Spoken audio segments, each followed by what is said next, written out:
Hello, my name is Shotaro Gotanda from the University of Tokyo. Today, let me introduce our research, highly compatible fast container startup with lazy layer pool. To begin with, let me review the overview of containers. The container is a virtualization technology, although original concept of containers are just a composition of operating system functions to provide virtualized environment like virtual machines. The containers today make the most of container images that are also known as Docker images to package applications. Thanks to the container images, containers getting more and more popular as a way to build, deploy, and run applications.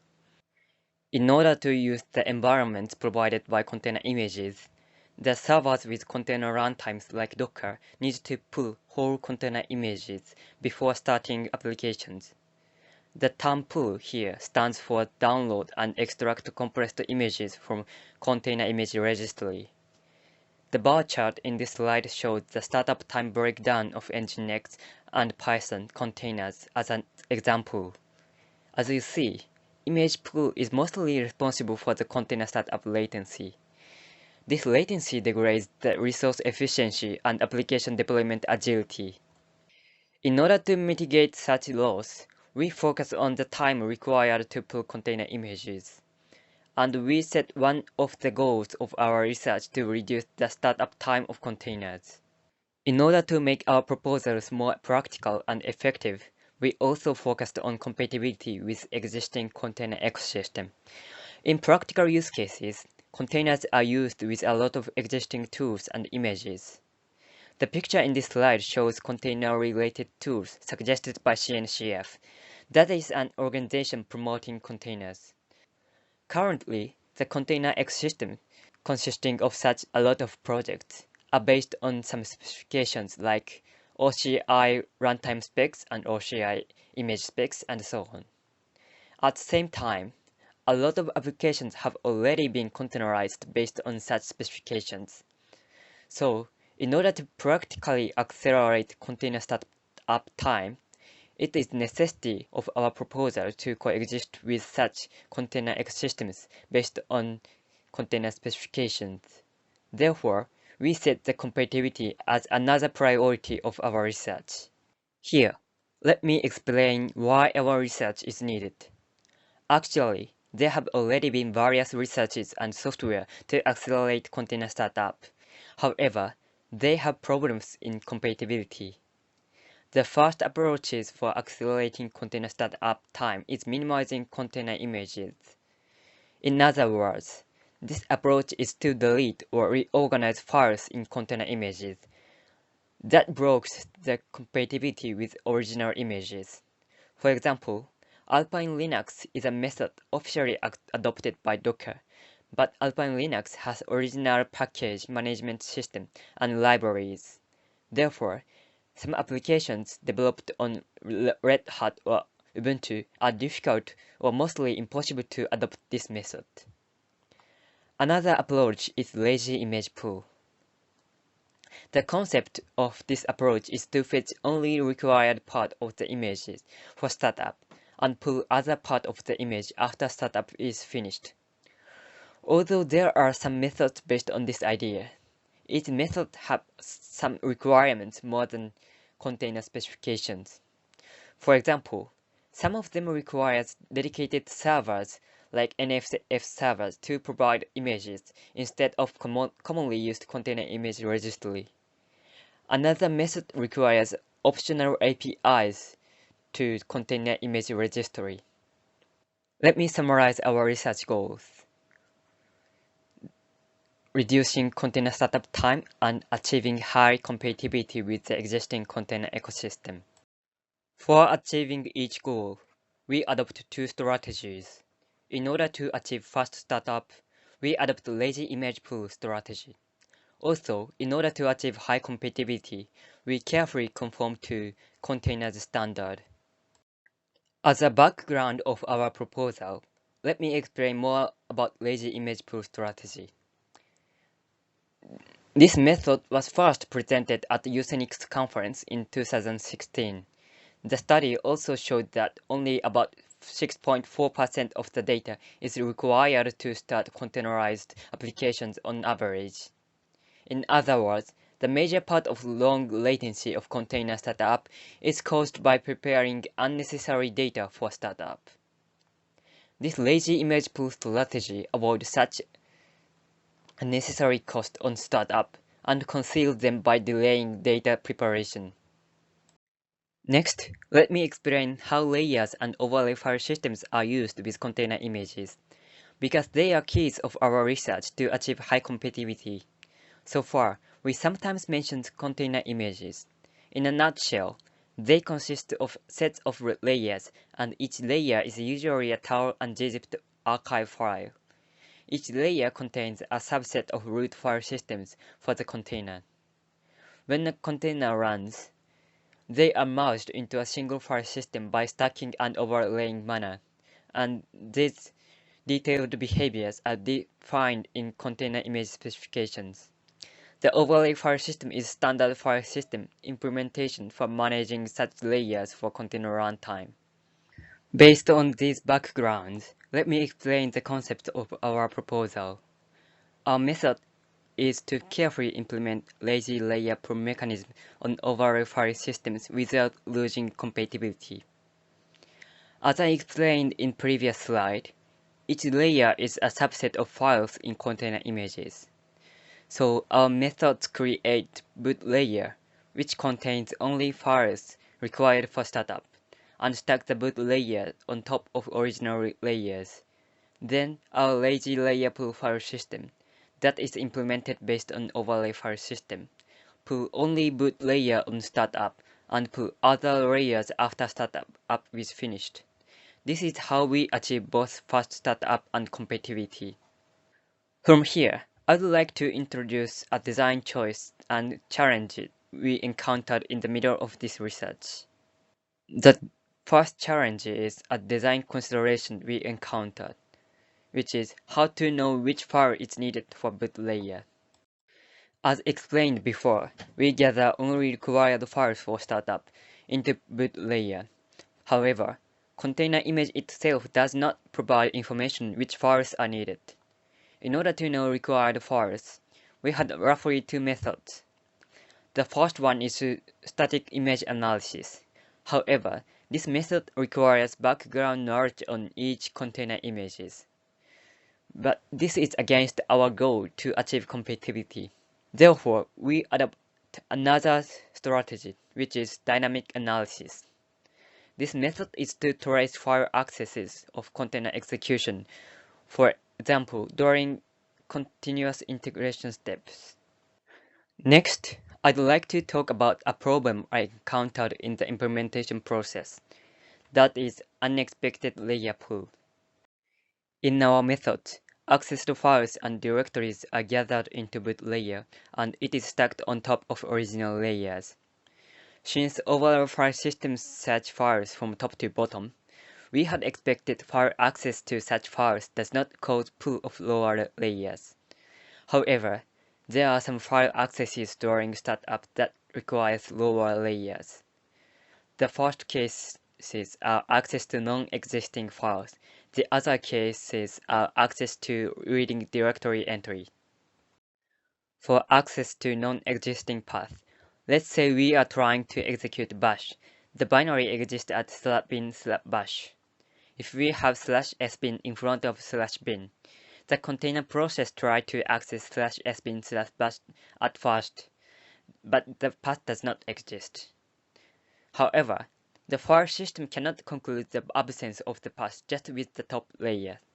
As a result, the file system tries to get all layers from top to bottom to conclude the absence of the path. This is how lazy layer pool is collapsed by file access to non-existing paths. The other case is reading directory entry. For example, that file system operation is needed for ls command. In the overall file system, directories are implemented as a collection of the corresponding directories of each layers. Therefore, even if we copy the directory into boot layer, the overall file system cannot prepare directory entries just from boot layer. So let's consider including all contents in the target directory into boot layer. With this approach, the file system can know all required information from the boot layer. However, the file system cannot conclude there are no other files just with boot layer. So even with all contents in boot layer, the file system still requires lower layers. This is how lazy layer pool is collapsed by access to reading directory entries. In order to address these issues, we firstly designed and revised boot layer generation with file removal functions of overlay file system and container image layer. Against the access to non-existing path, we put whiteout files. Against the access of reading directory entries, we set the directory as opaque to stop reading lower layers after we gathered all content in the directory. Let me explain the details one by one. Let's review the bash execution example to see how whiteout files prevent from pulling lower layers. Whiteout files are a function of overlay file system and container image spec. Usually, this file is an empty file generated to a corresponding path when removing files from lower layers, and it indicates that file in the path no longer exists. In this example, by putting whiteout file for /sbin/bash, that is an empty file at /sbin.wh.bash, the file system can conclude /sbin/bash doesn't exist just with boot layer. Thus, we can prevent lower layer pull. For the access of reading directory entries, we avoid lower layer pull by setting the directory opaque after including the contents of the directory. This function is usually used for removing directories. In the similar examples with whiteout files, this prevents the pull of lower layers. After we implemented these ideas, we achieved fast container boot for some kinds of applications such as Nginx, Redis, and so on. However, we still encountered unexpected layer pull problem. After some investigation, we concluded that their codes are roughly classified into two cases. One is creating files at random path, and the other is interactive file system movement. In order to deal with this unpredictable file access, we carefully designed another solution to include metadata of whole image in the boot layer, without breaking the compatibility with the little implementation. For including metadata, we decided to create a dedicated file tree for metadata. We have almost the same structure with original file tree. By including full metadata of the image, the file system can conclude the absence of specific paths and provide directory entries without file content. Of course, including full metadata could be an additional cost and increase the size of image, but because they are just metadata, the file size difference is usually less than 1% of total image size. Thus, the overhead can be ignored. Here is a summary of layer generation methods we have designed so far to avoid unexpected layer pull. We first implement a method that utilizes existing mechanisms for file removal, and to deal with random access problem, we designed another way to include metadata that do not violate specification. Next, let me introduce the overview of our actual system architecture.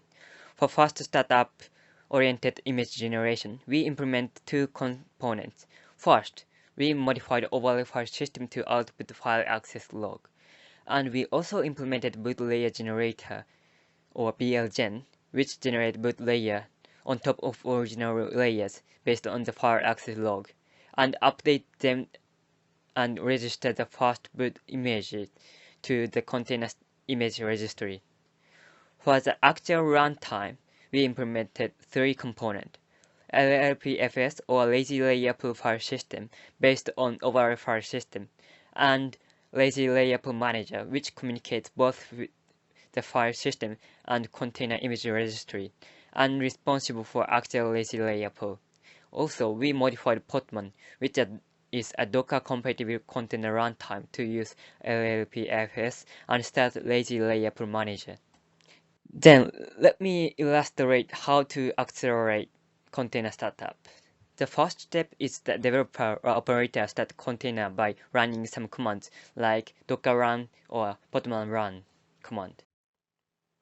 Then our container runtime mount file system for containers with our lazy layer pool file system and manager. Usually podman or docker pull whole images of the target container before the step. But our system don't need to pull the image beforehand. Once the file system is mounted, the container runtime will start the container process. During the startup the process, some file access occurs. For example, to get executables that process. Since there is no layers prepared in local machine, the file system requests the layer to lazy layer pool manager. After getting the request, the LLP manager downloads the layer from the registry and extract it into specified location. After finishing the layer preparation, LLPFS will try access to the layer. With our system, the topmost layer or boot layer includes the required data to start up containers. The pool of other layers could be postponed. This is how our system accelerates the startup of containers. From this slide, let's take a look at the evaluation of the proposed system. In this section, we explain two topics: application boot time evaluation and performance overhead evaluation. The specs of machines we used for evaluations are shown in the table. To begin with, we will explain the setup for the application boot time evaluation. For these evaluations, we select 8 representative applications, except for the Sprint Boot app. We just get images from Docker Hub, which is the official container image registry by Docker. Also, the Spring Boot application, we used Buildback. That is an optimized image builder tool used for providing platform as a service like Helk, which is one use case of containers.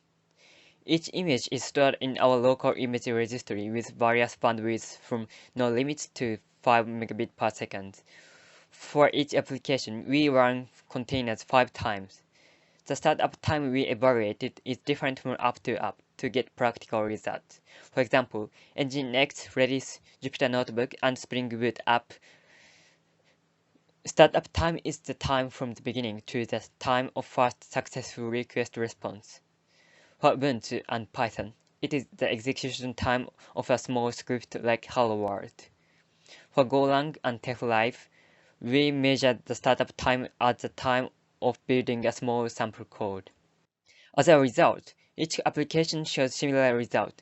Here, let's take a look at Nginx result as an example.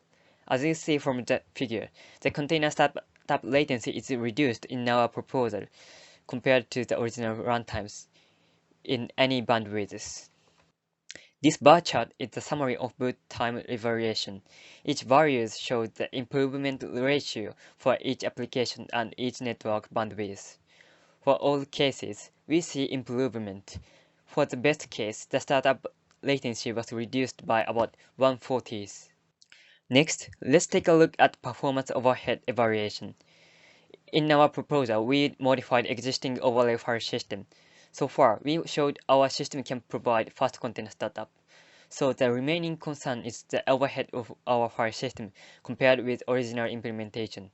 In other words, the problem is whether our file system can work well after the layers are prepared. To evaluate this point, we used SysBench, that is a benchmark tool using MySQL. As a target file system, we evaluated OverlayFS, this is a kernel implementation, and Fuse OverlayFS, this is a user space implementation, and the base implementation of our research. And our lazy layer profile system. This is implemented based on Fuse OverlayFS. This is the result. For the throughput, the overhead from the base implementation is about 1.3%. Also, the average overhead of latency is about 2.9%. The impact of this overhead depends on workload. However, considering the deviations that is shown as error, we believe that performance overhead is small enough and negligible in most cases. Finally, let me summarize our research. At first, we introduced our research goal, that is to reduce container with latency with high compatibility, and then we proposed a method to achieve the goals. And then we showed that our proposal systems achieved fast container boot with small overhead. That's all. Thank you for listening.